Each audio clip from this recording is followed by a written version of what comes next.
Hello વિદ્યાર્થી મિત્રો, આજે આપણે એક નવા ચેપ્ટરની શરૂઆત કરવા જઈ રહ્યા છીએ. એકમ નંબર 5 માનવ દેહ ધર્મ વિદ્યા, પ્રકરણ નંબર 17 શ્વાસોચ્છ્વાસ અને વાયુઓનું વિનિમય.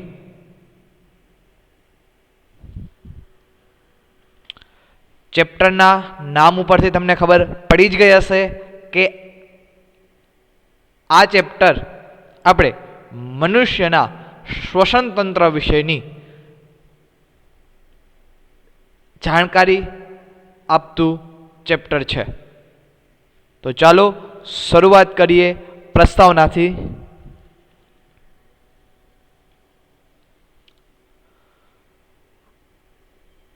મનુષ્યની અંદર વિવિધ પ્રક્રિયાઓ કરવા માટે જરૂરી શક્તિ મેળવવા માટે ગ્લુકોઝ જેવા પોષક ઘટકોનું આડકતરા વિઘટનમાં ઓક્સિજન સજીવો દ્વારા વપરાય છે. એનો મતલબ એમ કે મનુષ્યના શરીરની અંદર થતી જૈવ રાસાયણિક પ્રક્રિયાઓ, આ ઉપરાંત કસરત દરમિયાન શક્તિની છે એ જરૂર પડે છે. બીજી ઘણી બધી પ્રક્રિયાઓ એવી છે કે જેની અંદર શક્તિની જરૂર પડે છે. આ શક્તિ છે તે આપણને ગ્લુકોઝ જેવા અણુઓના વિઘટન દ્વારા મળી શકે છે. અને એ પોષક ઘટકો અથવા તો ગ્લુકોઝ જેવા જે અણુઓ છે એનું વિઘટન કરવા માટે ઓક્સિજન છે એ ઓક્સિજનની જરૂર પડે છે, કારણ કે ઓક્સિજન વગર ગ્લુકોઝ શક્તિ મુક્ત કરવા માટે અસમર્થ છે. એટલા માટે સજીવો દ્વારા ઓક્સિજનનો વારંવાર ઉપયોગ કરવામાં આવે છે.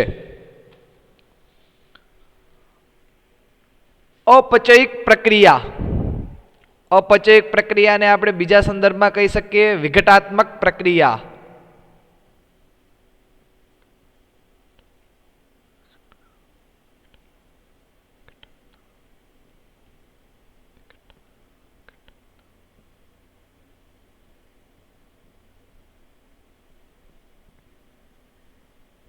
કઈ પ્રક્રિયા કહેશું? વિઘટાત્મક પ્રક્રિયા કહેશું, રાઈટ. તો આ પ્રક્રિયા દરમિયાન નુકસાનકારક કાર્બન ડાયોક્સાઇડ એટલે કે CO2 અણુ મુક્ત થાય છે. તો સામાન્ય રીતે આપણને ખબર જ છે કે મનુષ્ય શ્વસનની પ્રક્રિયા દરમિયાન ઓક્સિજન છે એ અંદર લે છે અને એ ઓક્સિજનનો ઉપયોગ કરી ગ્લુકોઝનું વિઘટન કરી અને ઉત્પન્ન થતો જે કાર્બન ડાયોક્સાઇડ છે એ બહાર મુક્ત કરે છે. તેથી સ્પષ્ટ છે કે કોષોને ગ્લુકોઝના વિઘટન માટે, સામાન્ય રીતે શક્તિ મેળવવા માટે સતત ઓક્સિજન મળતો રહેવો જોઈએ અને કોષો દ્વારા ઉત્પન્ન થતો કાર્બન ડાયોક્સાઇડ એ સતત મુક્ત થવો જોઈએ, કારણ કે કાર્બન ડાયોક્સાઇડ છે એ એક પ્રકારનું ઉત્સર્ગ દ્રવ્ય છે. જો ઉત્સર્ગ દ્રવ્ય વધુ પ્રમાણની અંદર શરીરની અંદર સંગ્રહ થાય તો એ મનુષ્ય માટે નુકસાનકારક બની શકે છે. તો અહીંયા તમે જોઈ શકો છો કે ઓક્સિજન છે એ શ્વસન તંત્ર દ્વારા ફેફસાની અંદર જાય છે અને કોષો દ્વારા ફરીથી ઉત્પન્ન થતો કાર્બન ડાયોક્સાઇડ બહાર મુક્ત થાય છે. એટલે કે શ્વાસની પ્રક્રિયા અને ઉચ્છ્વાસની પ્રક્રિયા છે એ વારંવાર ચાલતી રહેલી પ્રક્રિયા છે.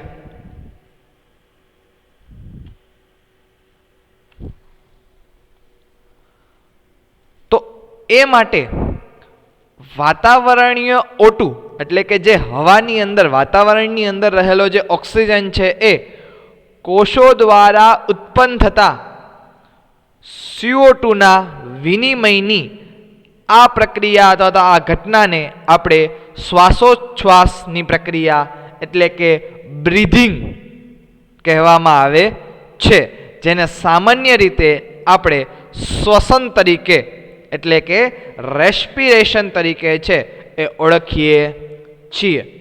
તો બ્રીધિંગ એટલે કે શ્વાસોચ્છ્વાસ અને રેસ્પિરેશન એટલે કે શ્વસનની અંદર વાતાવરણનો ઓક્સિજન કોષની અંદર દાખલ થાય છે અને કોષો દ્વારા ઉત્પન્ન થતો જે કાર્બન ડાયોક્સાઇડ છે એ કાર્બન ડાયોક્સાઇડ ફરીથી મુક્ત થાય છે. આ ઘટના છે એ શ્વાસોચ્છ્વાસ અથવા તો સામાન્ય રીતે એ શ્વસનની ઘટનાની અંદર આવે છે.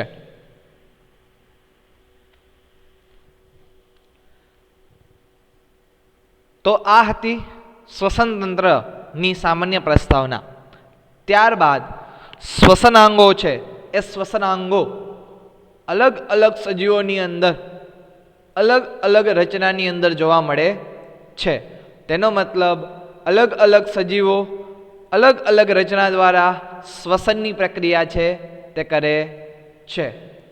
તો પ્રાણીઓના વિવિધ સમૂહમાં શ્વાસોચ્છ્વાસની પ્રક્રિયાઓ તેમના નિવાસસ્થાનો અને તેમનું સ્તરીય આયોજન પ્રમાણે બદલાય છે. એટલે કે એ પ્રાણીઓના નિવાસસ્થાન કયા છે તેના આધારે અને સાથે સાથે એ પ્રાણીઓનું સ્તરીય આયોજન કયું છે, એટલે કે કોષ સ્તરીય આયોજન છે, પેશી સ્તરીય આયોજન છે, અંગ સ્તરીય આયોજન છે કે અંગતંત્ર સ્તરીય આયોજન છે, તેના આધારે એ પ્રાણીઓના જે શ્વસનાંગો છે એ બદલાય છે. તો સામાન્ય રીતે સજીવો અને સજીવોના શ્વસનાંગો જોઈએ તો સૌથી નીચલી કક્ષાના એટલે કે નિમ્ન કક્ષાના અપૃષ્ઠવંશીઓની વાત કરીએ તો નિમ્ન કક્ષાના અપૃષ્ઠવંશીઓની અંદર કોણ આવશે તો કે વાદળીઓ, કોષ્ઠાંત્રીઓ, ચપટાકૃમિઓ. આ બધા જે સજીવો છે કે જે નિમ્ન કક્ષાના અથવા તો નીચલી કક્ષાના અપૃષ્ઠવંશીઓ છે તેમાં શ્વસનાંગો તરીકે શરીરની સમગ્ર સપાટી છે એ શ્વસનાંગ તરીકે વર્તે છે, જેમાં સરળ પ્રસરણની ઘટના દ્વારા ઓક્સિજન અને કાર્બન ડાયોક્સાઇડ છે એનો વિનિમય થાય છે. સામાન્ય રીતે ઓક્સિજન છે એ વાતાવરણથી શરીરની અંદર પ્રસરણની ક્રિયા દ્વારા પ્રવેશે છે અને કાર્બન ડાયોક્સાઇડ શરીરમાંથી વાતાવરણમાં પ્રસરણની પ્રક્રિયા દ્વારા પ્રવેશે છે. ત્યારબાદ બીજા સજીવની વાત કરીએ તો નુપુરક સમુદાય એટલે કે અળસિયા. અળસિયાની અંદર તેમની ત્વચાની ઉપર રહેલું ભીની ક્યુટિકલ સ્તર દ્વારા શ્વસન થાય છે. તો અળસિયા માટે શ્વસનાંગ છે એ ભીના ક્યુટિકલનું સ્તર છે કે જેના દ્વારા એ O2 અને CO2 નો વિનિમય કરે છે. ત્યારબાદ ત્રીજા સજીવો ઉપર આવીએ તો કે કીટકો. કીટકો સામાન્ય રીતે સંધિપાદ સમુદાયની અંદર આવે છે. તો સંધિપાદ સમુદાયની અંદર સામાન્ય રીતે શ્વાસ નલિકાઓ જોવા મળે છે.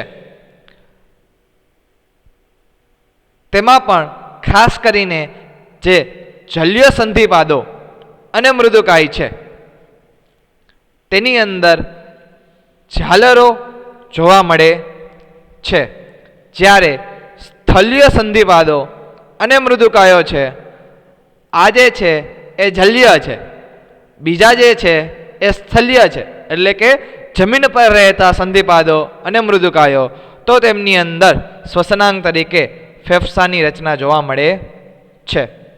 એટલે કે સંધિપાદ સમુદાયની અંદર 3 પ્રકારના શ્વસનાંગો હોય છે.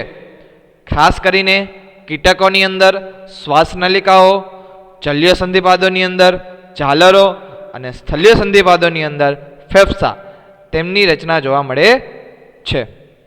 ત્યારબાદ આપણે પૃષ્ઠવંશીઓની અંદર જોઈએ તો પૃષ્ઠવંશીઓની અંદર પણ ઘણા બધા વર્ગ છે એ જોવા મળે છે. તો સૌથી પહેલાં વાત કરીએ મત્સ્ય. તો સામાન્ય રીતે આપણને બધાને ખબર છે કે મત્સ્યની અંદર શ્વસનાંગ તરીકે ઝાલરો હોય છે. એટલે કે મત્સ્ય માછલીઓ સામાન્ય રીતે ઝાલરો દ્વારા O2 અને CO2નો વિનિમય કરે છે. મત્સ્ય પછી ઉભયજીવીઓ જે સામાન્ય રીતે પાણીની અંદર અને જમીન ઉપર બંને જગ્યાઓ પર રહી શકે છે. તેમાંના ખાસ ઉભયજીવીઓ એટલે કે દેડકાઓ. દેડકાઓ સામાન્ય રીતે ભીની ત્વચા દ્વારા અને ફેફસા દ્વારા બંને દ્વારા છે એ શ્વસન કરી શકે છે. મોટાભાગના ઉભયજીવીઓની અંદર ફેફસા દ્વારા શ્વસન થાય છે, પણ દેડકાઓ એ ભીની ત્વચા દ્વારા અને ફેફસા દ્વારા બંને દ્વારા શ્વસન કરી શકે છે. અને અંતમાં સરીસૃપો, પક્ષીઓ અને સસ્તનો આ બધા સજીવોની અંદર શ્વસનાંગ તરીકે ફેફસા જોવા મળે છે કે જેના દ્વારા તે O2 અને CO2નો વિનિમય છે એ કરે છે. તેમાંથી સૌથી વધુમાં વિકસિત શ્વસન તંત્ર સસ્તનોની અંદર જોવા મળે છે.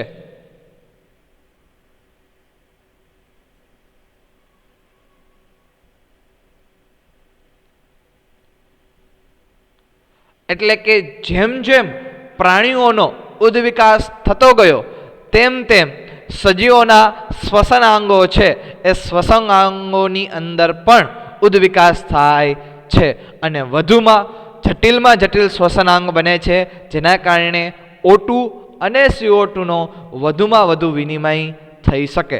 તો સસ્તનો કે જેની અંદર વિકસિત શ્વસન તંત્ર જોવા મળે છે તે સૌથી વધુ CO2 અને O2 વચ્ચેનો વિનિમય છે એ કરે છે.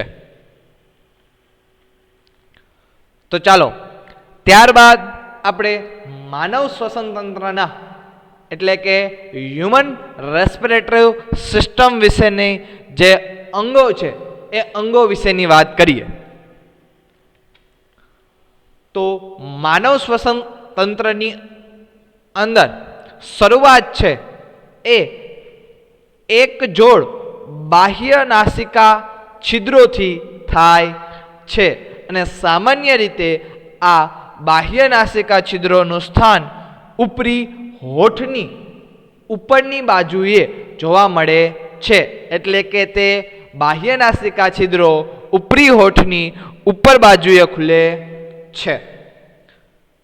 ત્યારબાદ એ નાસિકા છિદ્રો નાસિકા માર્ગ દ્વારા નાસિકા ગુહામાં ખુલે છે.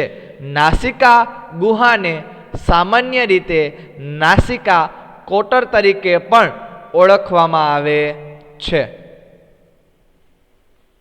રાઈટ, એટલે કે બાહ્ય નાસિકા છિદ્ર નાસિકા માર્ગમાં, નાસિકા માર્ગ નાસિકા ગુહા અથવા તો નાસિકા કોટરની અંદર ખુલે છે. બાહ્ય નાસિકા છિદ્રો એ નાકની અંદર સ્થાન પામેલા હોય છે અને નાક એ ખોપરી દ્વારા અને કાસ્થિ દ્વારા એટલે કે અસ્થિ અને કાસ્થિ દ્વારા બનેલી રચનામાં છે એ સુરક્ષિત હોય છે.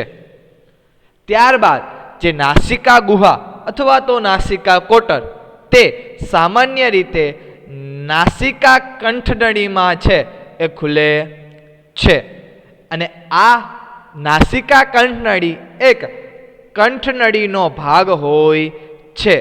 સામાન્ય રીતે કંઠનળીના 3 ભાગ જોવા મળે છે.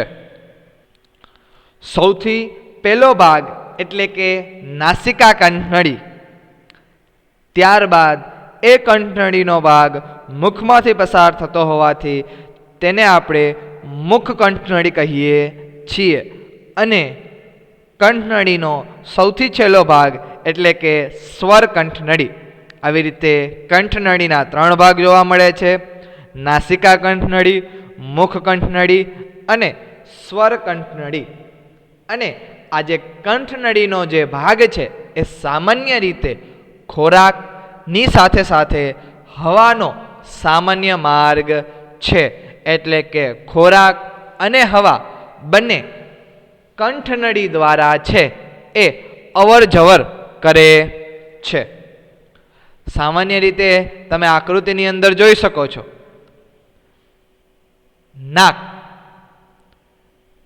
નાકની શરૂઆત એટલે કે શ્વસન તંત્રની શરૂઆત છે એ બાહ્ય નાસિકા છિદ્રોથી થાય છે કે જે ઉપરી હોઠની ઉપર ખુલે છે. એ બાહ્ય નાસિકા છિદ્રો નાસિકા કોટર અથવા તો નાસિકા ગુહાની અંદર ખુલે છે. નાસિકા કોટર અથવા તો ગુહા નાસિકા કંઠનળીની અંદર ખુલે છે. નાસિકા કંઠનળી છે એ શ્વાસ નળીની અંદર ખુલે છે. આ દરમિયાન એક સ્વર પેટી નામની રચના આવેલી હોય છે. શ્વાસ નળી છે એ શ્વાસ વાહિનીઓમાં વિભાજિત થાય છે અને શ્વાસ વાહિનીઓ ઘણી બધી શ્વાસ વાહિનીઓ ભેગી મળી ફેફસાની રચના છે એ કરે છે. તો આ બધા છે એ શ્વસન તંત્રના અંગો છે. ઓકે, કંઠનળીથી આપણે શરૂઆત કરીએ. નાસિકા કંઠનળી છે એ નાસિકા કંઠનળી સ્વર પેટી એટલે કે સ્વરયંત્ર પ્રદેશમાંના શ્વાસ દ્વારા શ્વાસ નળીમાં છે ખુલે છે. એટલે કે કંઠનળી છે એ શ્વાસ નળીમાં ખુલે છે, પરંતુ કંઠનળી અને શ્વાસ નળી આ બંનેની વચ્ચે સ્વર પેટી એટલે કે સ્વરયંત્રનો પ્રદેશ છે એ આપણે જોઈ શકીએ છીએ.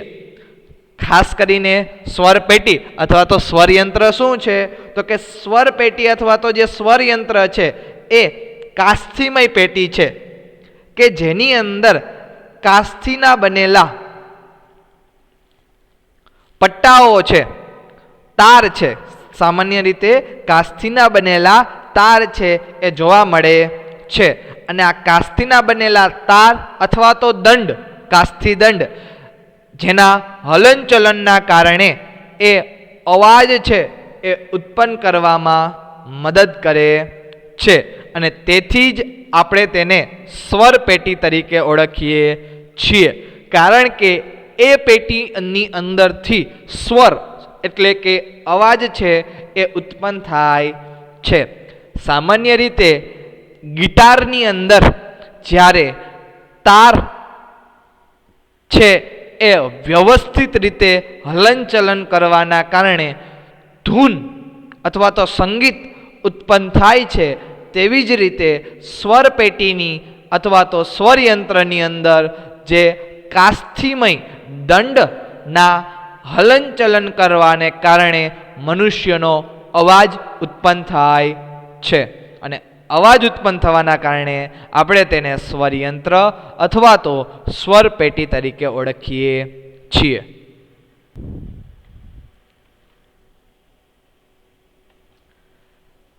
ત્યારબાદ જે ખોરાક ગળવાની ક્રિયા દરમિયાન શ્વાસ દ્વાર પાતળા સ્થિતિસ્થાપક કાસ્થિમય પડદો આવેલો હોય છે કે જેને સામાન્ય રીતે ઘાટી ઢાંકણ કહે છે. તે ઘાટી ઢાંકણ દ્વારા ઢંકાયેલું હોય છે. એટલે કે જ્યારે કંઠનળીની અંદર ખોરાક પ્રવેશે ત્યારે શ્વાસ દ્વાર છે એ શ્વાસ દ્વારની અંદર એટલે કે સામાન્ય રીતે શ્વાસ નળીની અંદર ખોરાક ન જાય એ માટે પાતળા સ્થિતિસ્થાપક કાસ્થિમય પડદો આવેલો હોય છે. કાસ્થિમય પડદો એટલે કે જે કાસ્થિનો બનેલો હોય છે, જે પાતળો અને સ્થિતિસ્થાપક એટલે કે હલનચલન છે એ સામાન્ય રીતે કરી શકે છે. અને આ પડદાને જ સામાન્ય રીતે ઘાટી ઢાંકણ કહે છે, જેને ઇંગ્લિશમાં એપિગ્લોટિસ તરીકે ઓળખવામાં આવે છે. શ્વાસ દ્વાર આ ઘાટી ઢાંકણ દ્વારા ઢકાઈ જવાના કારણે ખોરાક શ્વાસ દ્વારની અંદર પ્રવેશી શકતો નથી. સામાન્ય રીતે તમે જોઈ શકો છો કે જ્યારે મુખની અંદર ખોરાક આવે છે તો એ ખોરાક અન્નનળીની અંદર જાય છે અને ઘાટી ઢાંકણ છે એ ઘાટી ઢાંકણ શ્વાસ દ્વારને બંધ કરી દે છે. તો જે ફેરિંગ્સ વાળો રિજિયન છે, એટલે કે જે સામાન્ય રીતે કંઠનળી વાળો જે ભાગ છે, એ ભાગ ખોરાક અંદર જવાના કારણે એ ઘાટી ઢાંકણથી, આ ઘાટી ઢાંકણ છે જેના કારણે બંધ થવાના કારણે એ શ્વાસ દ્વારની અંદર પ્રવેશી શકતો નથી અને અન્નનળીની અંદર પ્રવેશે છે.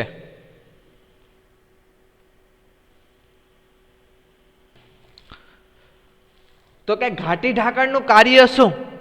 ઘાટી ઢાંકણનું જે કાર્ય છે તે ખોરાકનો સ્વરયંત્રમાં અથવા તો શ્વાસ દ્વારમાં પ્રવેશ અટકાવે છે, જેના કારણે ખોરાક છે એ શ્વાસ નળીની અંદર પ્રવેશી શકતો નથી. તે ફક્ત ને ફક્ત અન્નનળી દ્વારા જ આગળ વધી જઠરની અંદર પ્રવેશે છે. ક્યારેક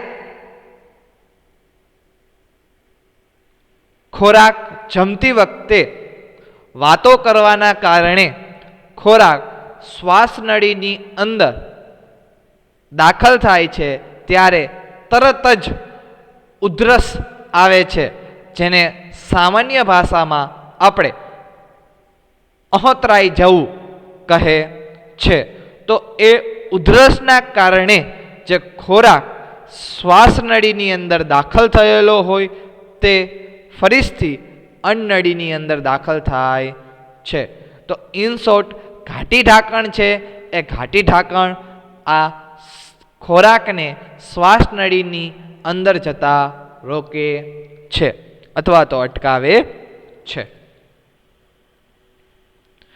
ત્યારબાદ શ્વાસ નળીમાં આગળ જોઈએ તો શ્વાસ નળી એ સીધી નળી છે કે જે મધ્ય ઉરસ્ય ગુહા સુધી લંબાયેલી હોય છે. એટલે કે ઉરસનો ભાગ એટલે કે છાતીનો ભાગ. સામાન્ય રીતે જે શ્વાસ નળી હોય તે છાતીના એટલે કે ઉરસ્યના મધ્ય ભાગ સુધી લંબાયેલી છે એ જોવા મળે છે. શ્વાસ નળી એ પાંચમી ઉરસ્ય કશેરુકા ના સ્તરે અથવા તો સ્થાને, બરાબર છે, આ પાંચમી ઉરસ્ય કશેરુકા છે કે જે કરોડ સ્તંભની અંદર જોવા મળે છે. આ કરોડ સ્તંભ સામાન્ય રીતે મનુષ્યના શરીરની પૃષ્ઠ બાજુએ એટલે કે પાછળની બાજુએ જોવા મળે છે. ટોટલ 12 ઉરસ્ય કશેરુકામાંથી જે પાંચમી ઉરસ્ય કશેરુકા છે ત્યાં સુધી શ્વાસ નળી લંબાયેલી હોય છે અને ત્યારબાદ એ શ્વાસ નળી જમણી અને ડાબી પ્રાથમિક શ્વાસ વાહિનીઓમાં વિભાજિત થાય છે. એટલે કે શ્વાસ નળી છે તે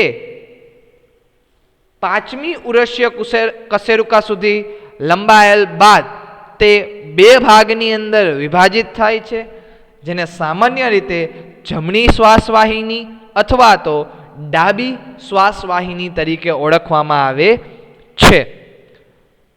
ત્યારબાદ આ જે જમણી અથવા તો ડાબી જે પ્રાથમિક શ્વાસ વાહિની છે એ વારંવાર વિભાજન પામે છે અને તેના કારણે દ્વિતીય શ્વાસ વાહિની વિભાજન પામવાના કારણે તૃતીય શ્વાસ વાહિની, તૃતીય શ્વાસ વાહિની વિભાજન પામવાના કારણે શ્વાસ વાહિકા અને શ્વાસ વાહિકા છે એ વિભાજન પામવાના કારણે અંતે પાતળી અંત્ય શ્વાસ વાહિકાઓમાં અંત પામે છે. એટલે કે સામાન્ય રીતે જો આપણે આકૃતિ દ્વારા જોઈએ તો જે આ શ્વાસ નળી છે, સપોઝ આ જે ભાગ છે એ જમણી પ્રાથમિક શ્વાસ નળીનો ભાગ છે, આ જે ભાગ છે એ ડાબી પ્રાથમિક શ્વાસ નળીનો ભાગ છે. તો આકૃતિની અંદર કોઈ એક શ્વાસ નળી વિશે ડિટેલમાં માહિતી આપેલી છે, એટલે કે જમણી પ્રાથમિક શ્વાસ વાહિની છે તેના વિશે ડિટેલમાં માહિતી આપેલી છે. હવે પ્રાથમિક શ્વાસ વાહિની વિભાજન પામે છે, તેના કારણે દ્વિતીય શ્વાસ વાહિનીઓનું નિર્માણ થાય છે. આ દ્વિતીય શ્વાસ વાહિની ફરીથી વિભાજન પામી તૃતીય શ્વાસ વાહિનીઓનું નિર્માણ કરે છે. તૃતીય શ્વાસ વાહિની ફરીથી વિભાજન પામી શ્વાસ વાહિકાઓનું નિર્માણ કરે છે. આ શ્વાસ વાહિકાઓ વિભાજન પામી અંત્ય શ્વાસ વાહિકાઓનું નિર્માણ કરે છે અને ત્યારબાદ આ જે સૂક્ષ્મ અથવા તો અંત્ય જે અંતની શ્વાસ વાહિકાઓ છે એ શ્વાસ વાહિકાઓ વાયુકોષની અંદર ખુલે છે.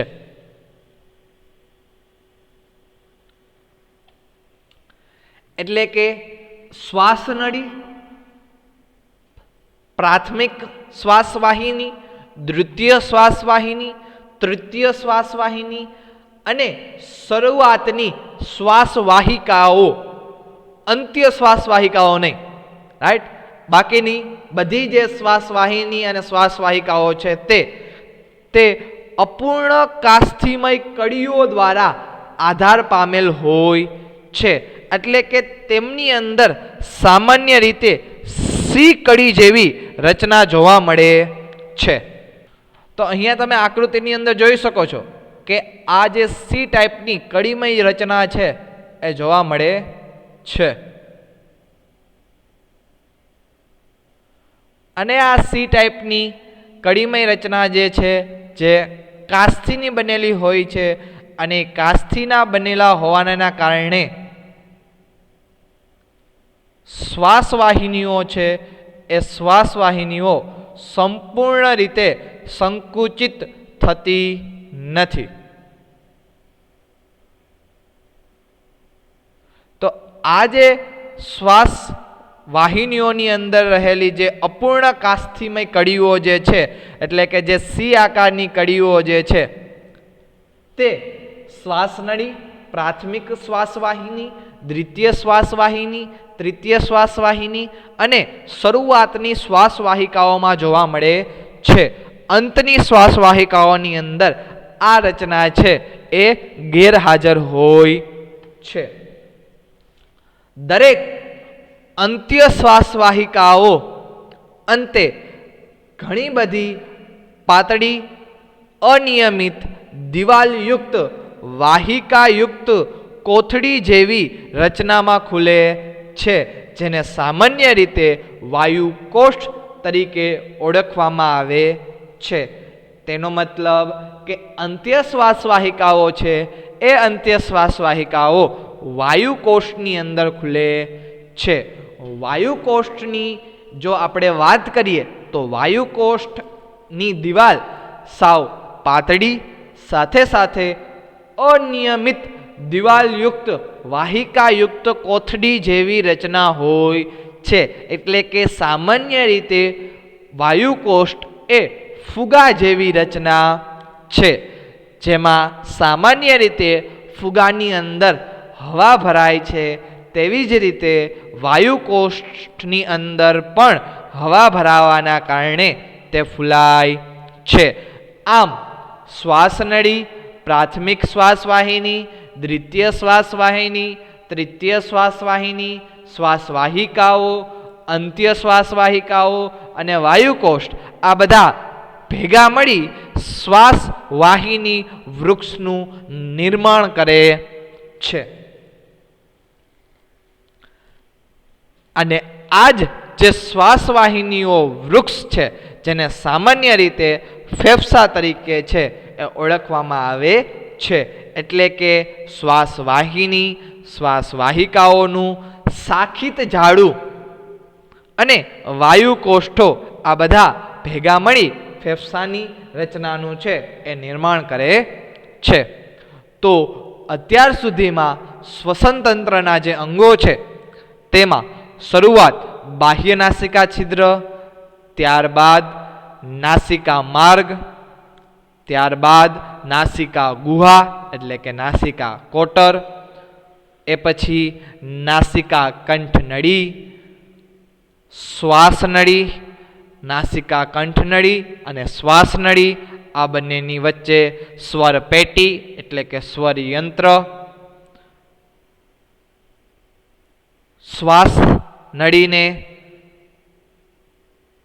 ઢાંકણ આપતી રચના એટલે કે ઘાટી ઢાંકણ. શ્વાસનળી એ પાંચમી ઉરસ્ય કશેરુકા પાસે બે ભાગમાં વિભાજિત થાય, ડાબી અને જમણી પ્રાથમિક શ્વાસવાહિની, ત્યારબાદ દ્વિતીય શ્વાસવાહિની, તૃતીય શ્વાસવાહિની, શ્વાસવાહિકાઓ, અંત્ય શ્વાસવાહિકાઓ. આ બધી જે રચના છે એ મનુષ્યના શ્વસન તંત્રની અંદર જોવા મળે છે. અને ત્યારબાદ સૌથી વિકસિત શ્વસન તંત્રનો ભાગ એટલે કે ફેફસા, રાઈટ, આ પણ મનુષ્યના શ્વસન તંત્રનો જ ભાગ છે. એ ફેફસાની રચના વિશેનું નિર્માણ છે તે કેવી રીતે, ક્યાં અને શું કાર્ય કરે છે તેની રચના આપણે નેક્સ્ટ લેક્ચરની અંદર નિહાળીશું.